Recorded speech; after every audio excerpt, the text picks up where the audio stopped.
One.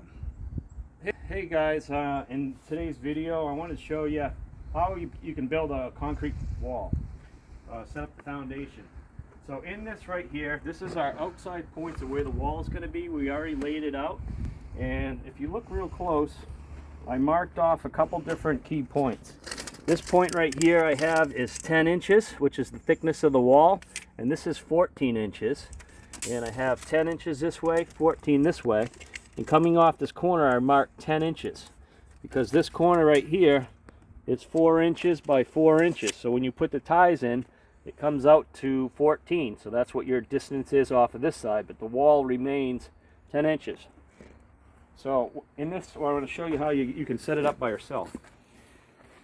So what you want to do is, we have these forms leaned against the side. Here's our steel rebar, and it's like number 5 rebar. So actually I'm going to start on this one because the latch is flipped this way. So this works good if it's not windy out. If it's windy out, it's kind of, you don't want to turn your back on a corner.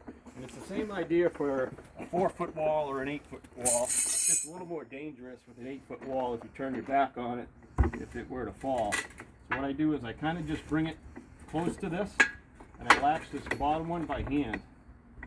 And it should balance right here.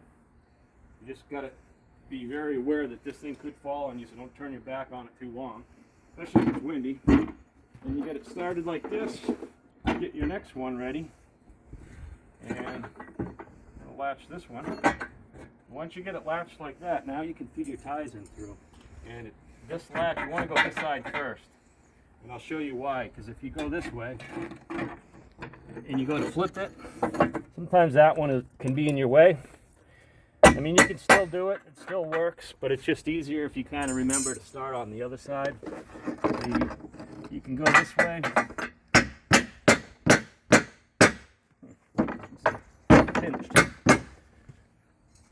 And what you want to do is when you put this tie in, it has a certain way you can do it. It has these little things where it clips in. You never want to put it like this, because when you latch it, it'll pull right through and it'll blow the wall out. I've hired new people, and I've had it happen before. So you always got to make sure it's like this. So there you go, you latch these on. And we'll get these all put on.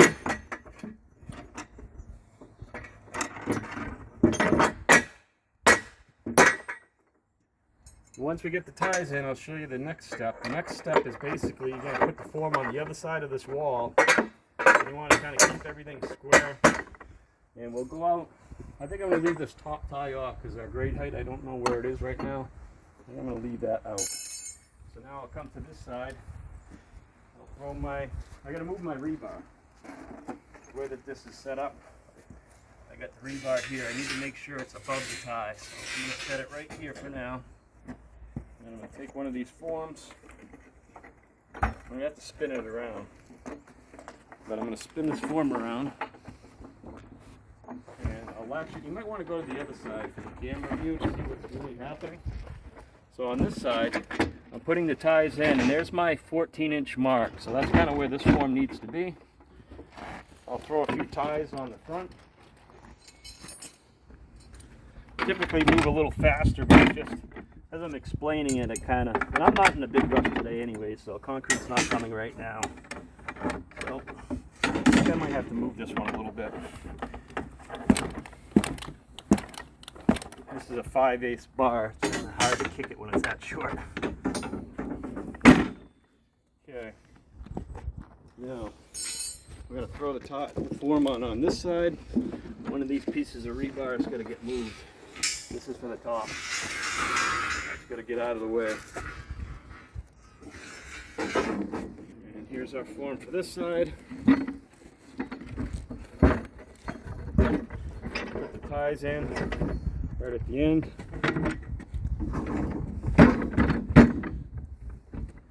We'll throw the ties up front. Sometimes these things fill up with concrete and you have to bang with your hammer. And what I'm going to do is just to keep this sped up a little bit. So I'm going to throw another set on just to show you, and then I'll go back to, I'll tie the rebar actually after. level up on 2. You have to get the measurements in the back. Your 14. And if your footing's level, these things should be pretty much lined right up. So I think ours probably is. So I kind of get started very close to that, and you can see you can move it a little bit. What you'll do is you put your level on once you know you're 14 inches away. You put your level on and get it level before you start. If you don't level it, it's going to be the measurement on the top is going to be wrong. So this way right here is plum. You put your level on it and you're checking for plum. You put your level on the top, that's checking for level.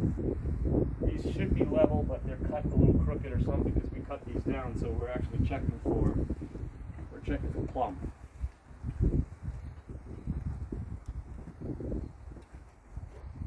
I'm going to throw one in on this side.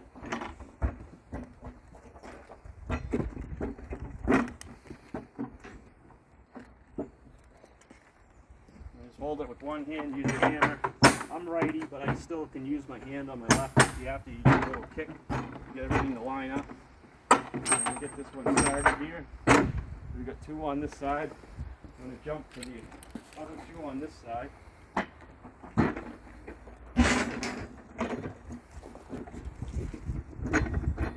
And we're just going to repeat the other one on the other side. Another form on the other side. So that's pretty much it with that. Can you 2, 1. All right, so here we are. Now we got the 2 forms set on each side. We haven't leveled anything yet. Now we're going to check for 14 inches.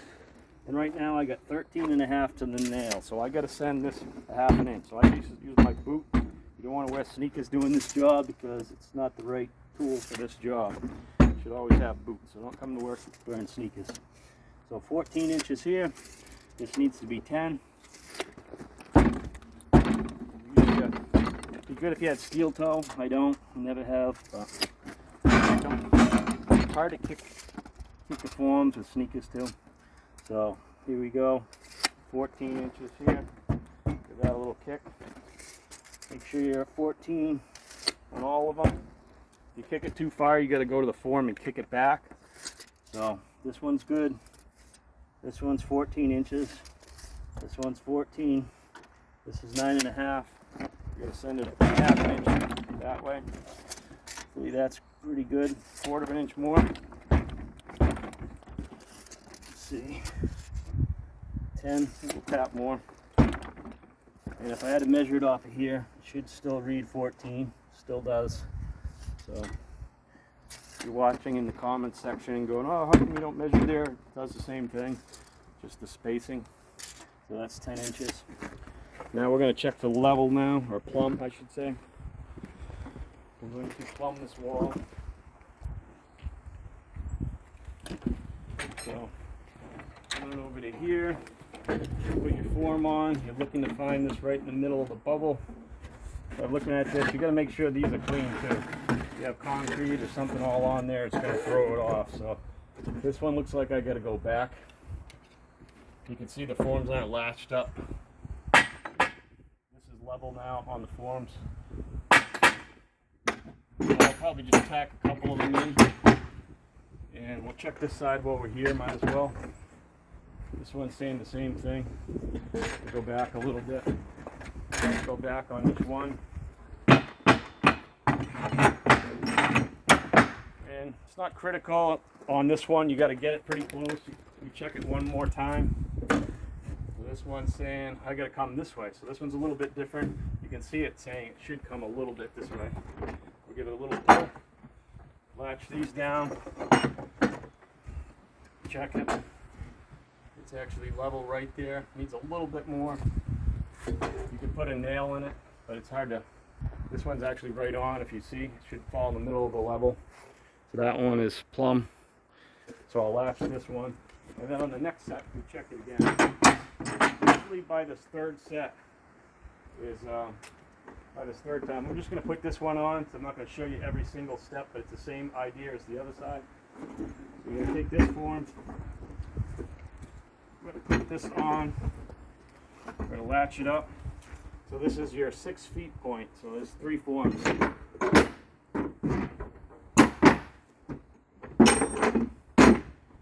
once you get to this point, they kind of hold, they don't move around as much. At this point, I got to move just a tiny bit, and that's probably going to be it right there. Now it's level, it's plumb right there. So we're plumb here, and we'll do the same thing on the other side. So if you had to move it this way, maybe I'll check this one, see if this one has to move. You saw me push it this way. Okay, here's an example. I got to move this one back this way, and you don't really want to hit it with the level on there. It's not good for the level. You want to give it a tap this way, and hopefully that stayed enough right there. Looks like it could use a little bit more. I'm going to try to cheat a little bit here. If you got to cheat a little bit, you can put a grade nail right in here. I'm going to try to stick a nail underneath it. It's a little bit of a spike. You can see right there, even that spike right there is a little bit too much. I might be able to get it to hold. So right there, that's a level for a plumb. So that one's what you're looking for. And you'll do the same thing on the other side. So you either tap it on this side, but you don't really want to hit it with the level on there. It's not good for the level, so don't do that. You can put a little grade nail, a spike underneath this. This is a 16 penny, or we've used these in the past. If it's pretty far off, you just push it. If you need to send it that way, you just slide this underneath there, and you'll check it on that third one. So at the third one, you might want to check it one more time if it's on a big wall and the forms don't lock together tight. So that's basically how you would set up a foundation if you were trying to do it by yourself, or if you get a job working for somebody. Thanks for watching. If you have any questions or comments, post them down below. I've been doing this for pretty close to over 25 years. I actually started this a little bit out of high school, one year of college, and I started this as my real first job. And I worked for about 3 different companies, four different companies, and then I started my own. Been on my own for I've been on my own for almost 25 years. So it's actually more closer to 30 now. I'm getting old. I forget how old I'm getting, but I'm almost 50. But yeah, so I've been at it for a while. That's pretty much how you do it. Thanks for watching.